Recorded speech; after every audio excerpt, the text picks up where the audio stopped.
Good morning everyone. I am Radhika Maurya, B.Ed first year student, and today I am sharing a few words and a poem which is written our राष्ट्रीय कवि Ramdhari Singh Dinkar. That is like this. Dinkar ji एक गरीब ग्रामीण परिवार में पले बड़े जहां फाइनेंशियल प्रॉब्लम बहुत थी. 2 साल की उम्र में ही उनके पिता का डेथ हो गया, जिससे परिवार पर भी एक्सपेंसिव बर्डन आ गया. स्कूल जाने के लिए उन्हें पैदल नदी पार करने के बाद फिर पैदल स्कूल पहुंचना होता था. एक किसान परिवार और ग्रामीण माहौल में रहने के कारण उन्होंने अपने चाइल्डहुड एज में ही ग्रामीण जीवन के स्ट्रगल और ट्रेडिशन को करीब से देखा, जिसने उनकी वर्ल्ड व्यू को आकार दिया. इतनी प्रॉब्लम्स होने के बाद भी उन्होंने कभी गिव अप नहीं किया और सेल्फ स्टडी से पढ़ाई जारी रखी.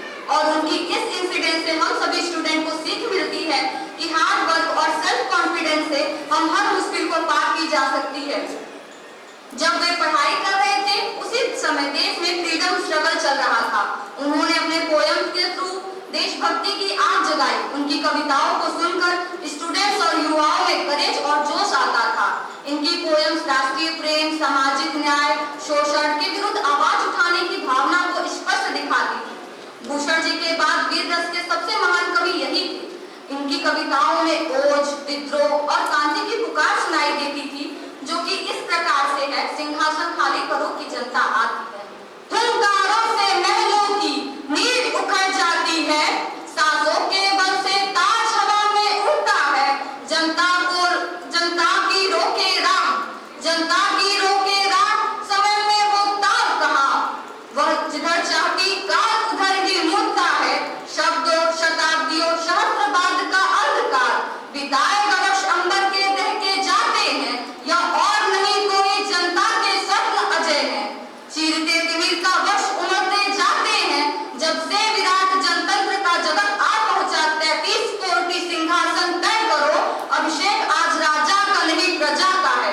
33 कोटि जनता के सिर पर मुकुट धरो, आरती लिए तू किसे ढूंढता है मूरख. मंदिरों राजप्रसादों में तहखानों में देवता कहीं सड़कों पर मिट्टी तोड़ रहे होंगे. देवता मिलेंगे खेतों में खलिहानों में, पावड़े और हल राजदंड बनने को है. धूसता सोने की श्रृंगार सजाती है, दोहरा समय की घर भर नाद सुनो. सिंहासन खाली करो कि जनता आती है, सिंहासन खाली करो कि जनता आती है. इस पंक्ति के माध्यम से दिनकर जी कहते हैं कि जनता अनजान नहीं रही, वह अपने दायित्वों को समझ चुकी है. दिनकर जी ने कविताओं के साथ साथ गद्य के अध्याय भी जैसे महत्वपूर्ण कृतियां भी लिखी हैं. संस्कृति के 4 अध्याय जैसी महत्वपूर्ण संस्कृतियां भी लिखी हैं, जिसके लिए उन्होंने साहित्य अकादमी का पुरस्कार भी मिला.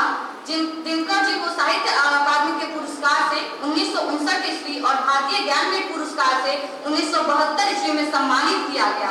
दिनकर जी ने एक रश्मि रथी जैसी महान कृति भी लिखी, जिसमें उन्होंने कर्ण का चरित्र दिखाया.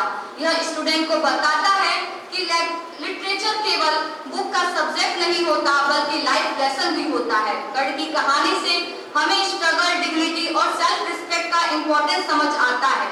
इसके बाद दिनकर जी बहुत फेमस राइटर बने और राज्यसभा के मेंबर भी बने. वे इसके बाद भी बहुत सिंपल रहे. एक बार लेक्चर के दौरान उन्होंने कहा, मैं कवि पहले हूँ, नेता बाद में. यह इंसिडेंट हमें बताता है कि टैलेंट और मूल पहचान को हमें कभी भूलना नहीं चाहिए. और लास्ट में मैं दिनकर जी की कही हुई बात एक कहना चाहूंगी कि बुद्धिमान की करो प्रशंसा जब वो नहीं वहां हो, पर नारी की करो बड़ाई जब वो खड़ी जहां हो. उनके इस वाक्य से पता चलता है कि दिनकर जी स्त्रियों के प्रति भी बहुत सम्मान रखते थे.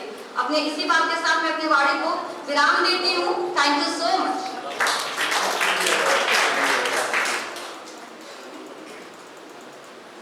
देखो